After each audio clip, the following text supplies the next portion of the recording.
नमस्कार मित्रांनो, एक्झाम जागर या एज्युकेशन यूट्यूब प्लॅटफॉर्मवर तुम्हा सर्वांचं पुन्हा एकदा स्वागत आहे.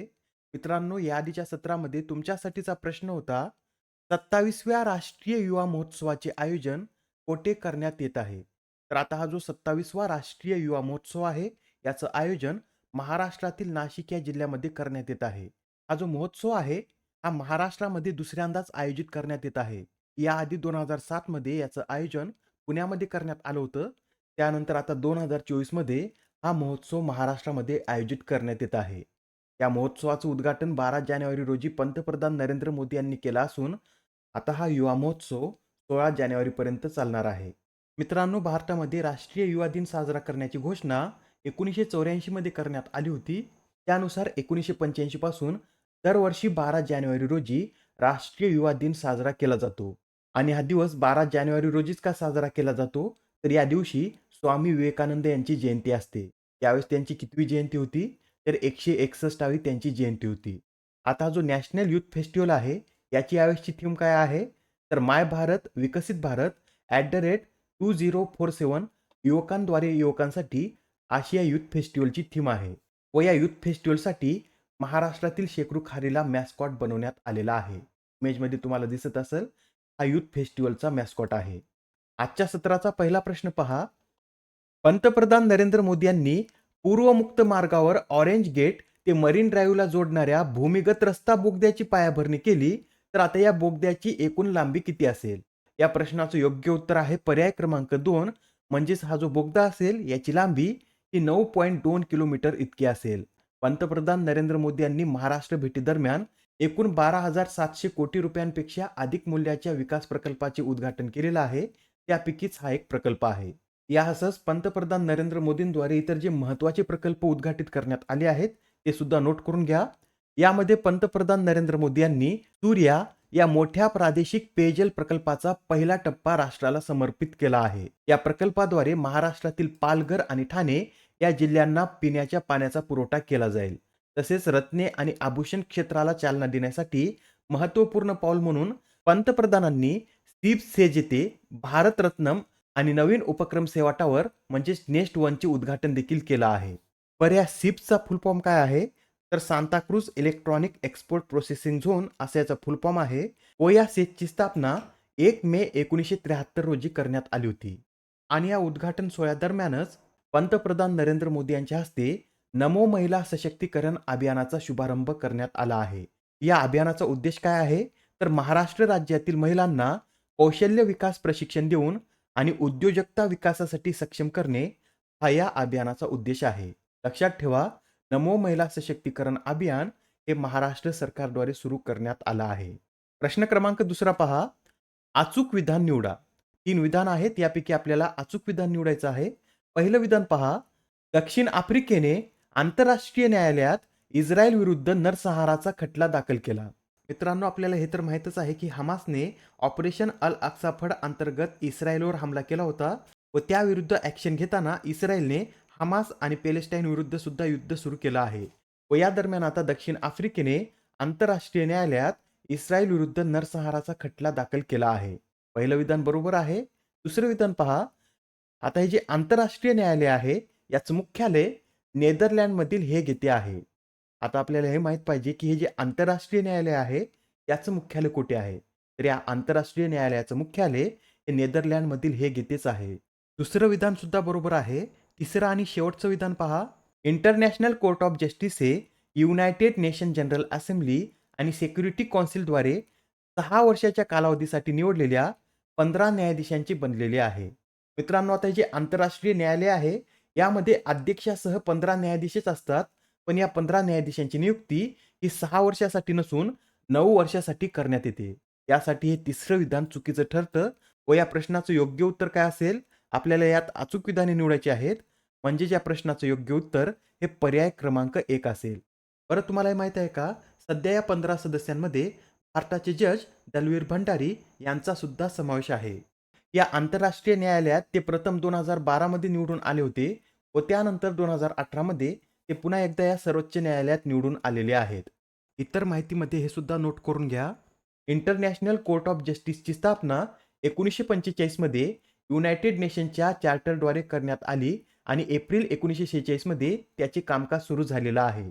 आता जे संयुक्त राष्ट्राचे 6 प्रमुख संस्था आहेत, त्यापैकी ही एकमेव संस्था आहे, ज्याचं मुख्यालय न्यूयॉर्कमध्ये स्थित नसून नेदरलँडमध्ये स्थित आहे. या आंतरराष्ट्रीय न्यायालयात एकूण 193 देशांचा समावेश आहे व सध्या या 15 न्यायाधीशांमध्ये अध्यक्षा कोण आहेत? तर जॉन ए डोनोग्यू या 15 न्यायाधीशांच्या अध्यक्ष आहेत. या 15 न्यायाधीशांची नियुक्ती कोणाद्वारे केली जाते? तर संयुक्त राष्ट्र महासभा आणि सुरक्षा परिषदेद्वारे या 15 न्यायाधीशांची नियुक्ती 9 वर्षासाठी केली जाते. हे सर्व न्यायाधीश पुनर्नियुक्तीसाठी पात्र असतात, परंतु ते 2 कार्यकाळांपेक्षा अधिक सेवा देऊ शकत नाहीत. आणि मित्रांनो, हे जे आंतरराष्ट्रीय न्यायालय आहे, हे 2 प्रकारच्या अधिकार क्षेत्रांच्या आधारावर कार्य करते. ते कोणते? तर विवादास्पद आणि सल्लागारात्मक असे याचे 2 अधिकार क्षेत्र आहेत. त्यापैकी विवादास्पद क्षेत्राधिकार संबंधित विषयामध्ये या न्यायालयांचा निर्णय बाध्यकारी असतो. आता यावर एक्झाममध्ये कशा पद्धतीने प्रश्न विचारण्यात येतो, तो एक प्रश्न सुद्धा आपण पाहून घेऊया. हा राज्य सेवा पूर्व परीक्षा 2017 मध्ये विचारण्यात आला होता. आता आपण या आंतरराष्ट्रीय न्यायालयाविषयी एवढी माहिती पाहिलेली आहे की तुम्ही हा प्रश्न स्वतः सोडवू शकाल. तर आता या प्रश्नाचं उत्तर खाली कमेंटमध्ये नक्की सांगा. प्रश्न क्रमांक 3 पहा.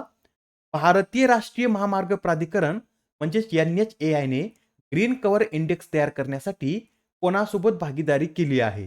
तर आता भारतीय राष्ट्रीय महामार्ग प्राधिकरणाने ग्रीन कव्हर इंडेक्स तयार करण्यासाठी NRSC म्हणजेच नॅशनल रिमोट सेन्सिंग सेंटर सोबत भागीदारी केली आहे. हे जे NRSC आहे, हे इस्रो अंतर्गत कार्य करतं. एक्झाममध्ये आपल्याला असे विचारलं जाऊ शकतं की NRSC कोणा अंतर्गत कार्य करतं? तर NRSC हे इस्रो या संस्थेअंतर्गत कार्य करतं. पण आता NHAI ने NRSC सोबत किती वर्षांचा करार केला आहे? तर NHAI ने NRC सोबत उपग्रह इमेजरी विश्लेषण वापरून भारताच्या विशाल महामार्ग नेटवर्कसह वनीकरण पातळीचे मूल्यांकन करणारा एकात्मिक ग्रीन कव्हर इंडेक्स तयार करण्यासाठी 3 वर्षांचा करार केला आहे. या NRCचं मुख्यालय कुठे आहे? तर हैदराबाद येथे या NRCचं मुख्यालय आहे. प्रश्न क्रमांक 4. अलीकडे स्पेसएक्स या कंपनीने कोणत्या देशाचा ओझोन 3 हा उपग्रह प्रक्षेपित केला आहे? तर आता स्पेसएक्सने स्वीडन या देशाचा ओझोन 3 हा उपग्रह प्रक्षेपित केला आहे. हा प्रश्न महत्त्वाचा का आहे? तर स्वीडन या देशाचा हा पहिलाच खाजगी अर्थसहाय्यित उपग्रह आहे. याची निर्मिती मॅक्सर टेक्नॉलॉजीद्वारे करण्यात आली आहे. मित्रांनो, स्पेसएक्स सोबत आपल्या इस्रोने सुद्धा एक करार केलेला आहे व या करारानुसार GSAT-20 हा उपग्रह प्रक्षेपित करण्यात येणार आहे व हा GSAT-20 स्पेसएक्सच्या फाल्कन 9 या रॉकेटद्वारे प्रक्षेपित केला जाईल. या GSAT-20चं एकूण वजन किती आहे? तर 4700 इतकं या GSAT-20चं वजन आहे. याबरोबरच तुम्हाला हे आठवते का? चीनने आता एक कमळाच्या आकाराचा उपग्रह लॉन्च केला आहे व त्या उपग्रहाचं नाव काय आहे? हे तुम्हाला कमेंटमध्ये सांगायचं आहे. प्रश्न क्रमांक 5. खालीलपैकी कोणत्या कंपनीने भारतातील डेव्हलपरसाठी AI ओडिसी हा प्रोग्राम सुरू केला आहे? तर आता हा जो AI ओडिसी प्रोग्राम आहे, याची सुरुवात मायक्रोसॉफ्ट या कंपनीद्वारे करण्यात आली आहे. बरं, या कार्यक्रमाचा उद्देश काय आहे? तर भारतातील 1 लाख सॉफ्टवेअर डेव्हलपर्सना AI टूल्स आणि तंत्रज्ञानामध्ये प्रगत कौशल्य प्रशिक्षण प्रदान करणे हा या कार्यक्रमाचा उद्देश आहे. नेक्स्ट क्वेश्चन पहा. भारतीय नौदलाच्या बहुराष्ट्रीय सराव मिलनच्या कितव्या आवृत्तीचे आयोजन फेब्रुवारी महिन्यात करण्यात येणार आहे? तर आता फेब्रुवारी महिन्यामध्ये मिलनच्या 12व्या आवृत्तीचं आयोजन करण्यात येणार आहे. हा जो मिलन युद्धाभ्यास आहे, हा 19 ते 27 फेब्रुवारी दरम्यान विशाखापट्टणम येथे आयोजित केला जाईल. बरं, हा युद्धाभ्यास प्रथम कधी आयोजित करण्यात आला होता? तर 1995 मध्ये हा युद्धाभ्यास आयोजित करण्यात आला होता व हा एक बहुपक्षीय द्विवार्षिक नौदल युद्धाभ्यास आहे. म्हणजेच हा युद्धाभ्यास दर 2 वर्षांनी आयोजित केला जातो व यामध्ये 2 पेक्षा जास्त देश सहभागी होतात. यासाठी याला बहुपक्षीय युद्धाभ्यास असं देखील म्हणतात. आता इथे नौदलाचा उल्लेख आला आहे. नौदलाविषयी आपण याआधी हे पाहिलं होतं की नौदलाने आपल्या स्कंदभूषणामध्ये बदल केलेला आहे व हे नवीन स्कंदभूषण हे छत्रपती शिवाजी महाराजांच्या नौदलाच्या बोटचिन्ह आणि राजमुद्रापासून प्रेरित आहेत. आता तुम्हाला स्कंदभूषणाची इमेज दिसत असेल. यामध्ये एक गोल्डन नेव्ही बटन, अष्टकोन, तलवार आणि दुर्बीण याचा समावेश करण्यात आला आहे. प्रश्न क्रमांक 7. World employment and social outlook trend 2024 हा रिपोर्ट कोणत्या संस्थेद्वारे प्रकाशित करण्यात आला आहे?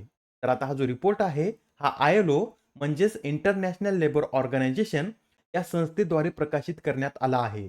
या रिपोर्टमधील माहितीनुसार प्रगत अर्थव्यवस्थांमध्ये बेरोजगारी वाढल्यामुळे जागतिक बेरोजगारीचा दर यावर्षी म्हणजेच 2024 मध्ये 5.2% वाढण्याची अपेक्षा आहे. 2023 मध्ये हा दर किती होता? तर 5.1% इतका होता व 2024 मध्ये हा वाढून 5.2% होईल असा अंदाज या रिपोर्टमध्ये वर्तवण्यात आलेला आहे. ILO विषयी हे सुद्धा नोट करून घ्या. याची स्थापना 11 एप्रिल 1919 मध्ये करण्यात आली होती. याचं मुख्यालय स्वित्झर्लंडमधील जिनेव्हा येथे आहे व सध्या याचे 11वे महासंचालक हे गिल्बर्ट होंगबोए आहेत. पर या संस्थेला कोणत्या साली शांततेच्या नोबेल पुरस्काराने सन्मानित करण्यात आलं होतं? तर 1969 मध्ये या संस्थेला शांततेच्या नोबेल पुरस्काराने सन्मानित करण्यात आलं होतं. प्रश्न क्रमांक 8वा.